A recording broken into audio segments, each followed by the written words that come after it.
Hi guys! Sure, boys. This is sa farm ng aking palangga. Ito po ang kanyang mga tinanim. Yan po yung sigarilyas. Ayan po. Tapos may sili. Ayan.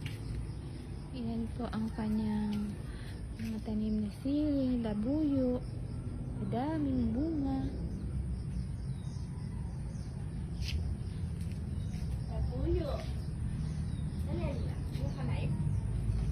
Hindi. Wala naman tong loob eh. Ayaw. Ganyan. Sigarilyas at ampalayain ka.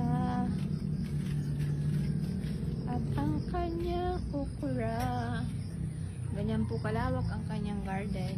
Ang kanyang lupain. Ayan. Mag-harvest po siya ng kamote. Ayan po. Mag-harvest po siya ng kamote. Ayan. Ang dami niyang kamote. Harvest na daw po niya.